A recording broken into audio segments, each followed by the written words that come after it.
Hey everyone, welcome to another episode of Dream Big. Today I'm here with Christian, who is going to tell us about his big dream. Christian, would you like to introduce yourself? Yeah. Hi, my name is Christian. I'm the co-founder of Taking It to the Streets SF, and I'm here to tell you about it. Well, great. Well, tell us about your big dream and what inspires you about it. Um, well, I had I've been a homeless youth for most of my life, and homeless on and off throughout, my young adulthood as well. And San Francisco has a huge homeless population. It's like 6,000 people to 800,000 residents, which is pretty large. And California has removed most funding towards adolescent care, youth recovery centers, youth outreach, anything. Like, I mean, they've pretty much just said forget about the youth. There's a lot of stuff for the people who are adults, women who are pregnant, which is great. That's still good, but there's still, a large percentage of those 6,000 people are homeless youth, and they're our neighbors. They've been our neighbors longer than all the people that are moving into San Francisco. And it's like we talk to them more often than we do our real neighbors that live in the apartment across the hall or whatever. Everybody's so busy that nobody has any time for any type of communication around here.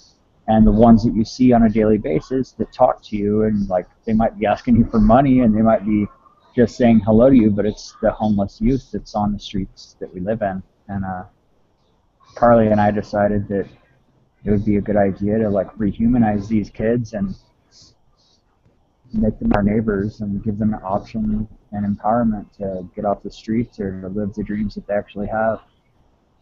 Yeah, that's really inspiring and empowering. So tell me a little bit more about Take It to the Streets. Well, Carly had created this idea with this thing she's doing, and I had created this idea with this thing I was doing, but as you know, life shows up and people become unenrolled and stuff, and I got really busy at work and I put mine to the wayside. Well, when Carly um, came up with her big idea, she approached me and was like, hey, I know that you have a lot of connection with these kids, and I know you have a lot of connection with your heart to what this is about, and would you like to do this with me? So I absolutely jumped in with both feet and was like, this is what we're going to do. And made some sandwiches, went and handed them out. People saw what we were doing and was like, oh, that's great, wanted to get involved with us, and now we're moving pretty fast. We were like, our goals that we had set for ourselves in the beginning were very small. Like, we're like, oh yeah, 20 sandwiches this week, hopefully we'll make 30 sandwiches next week or whatever. And it was all self-funded by me and Carly.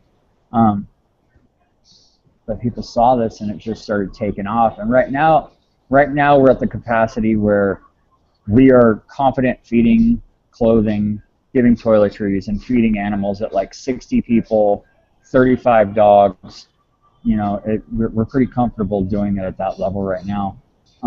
But the foreseeable future is that way larger than that, that we'll be able to offer educational and vocational training to these people. I mean, I say kids, but when I'm saying kids, I mean in young adults. 20 from 14 to 26 years old is what the target range are of all these people. Um, so yeah. Well, that's great. Well, what's next for you guys in terms of how many more sandwiches are you creating? Is there anything that you want to tell the viewers out there about what you're doing? Uh, it's the sandwich part isn't really where, like, we're going to continue giving out every weekend. We're still going to do that even when we get to the point where we're trying to get to. Like, we are going to have a place where we can have computer blocks, we can have, training for jobs, training for getting their GEDs or high school diplomas so they can move on and do whatever they want to do. But the main thing is like, a lot of these kids out there don't want to conform to normal society standards, and that was part of the reason why I was out there too as a child. I didn't want to be my mom and dad, and I didn't want to be all this stuff and there's a lot of people like that, and a lot of these people are like that. So we want to have a. I used to work for this place called Youth Industries that was bought out by a company here in San Francisco, and what we did was we gave the at-risk youth in San Francisco an opportunity to get a job and be who they wanted to be and live their dreams the way they looked, the way they did whatever. And they own a cafe, a silkscreen company, a bicycle shop, and a secondhand store. And we're planning on, our first move is to get that little spot where we can actually have this stuff going on. But then our next move is to find a cafe that we can start and train these kids to work and actually live by a paycheck, however they want to look, however they want to live their lives, you know. And, it's more of a dream for them as well. It's so they can dream big too. You know, it makes us feel good, and also it makes these kids have, like one of the kids I'm dealing with right now, his whole motivation to get off the streets and do this stuff is so he can get tattoos. Like, he's looked at me and he's like, oh, I can look like you and be part of normal society? I'm like, yeah, you can. You know, you can do whatever you want to do in this day and age. And part of that is, you know, working. You can get off the streets, you can work, you can pay for tattoos, you can do whatever. And he's like, oh my gosh, I never even knew that I would be able to do that. And he's inspired to actually move forward. And he's like the first kid that I'm actually working with out here. Yeah, it's so inspiring, and what you guys are doing is really making a huge impact in San Francisco. What advice do you have for other people who are afraid or you know, just not moving forward with their dreams? It's irrational fear. Don't be scared of doing anything. Like, literally all we did was make some sandwiches. You know, it wasn't like, oh, we're gonna change the world. It was like, oh, we're gonna like make these kids feel like they're not lost, you know, and that's all it took. So just move forward.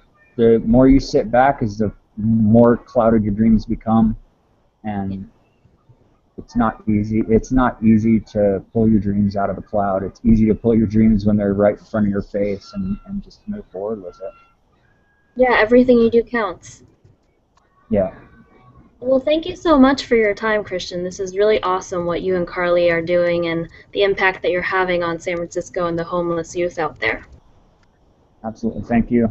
Thank you. Well, please, you know, subscribe to this channel and, you know, come back for another episode of Dream Big. I will.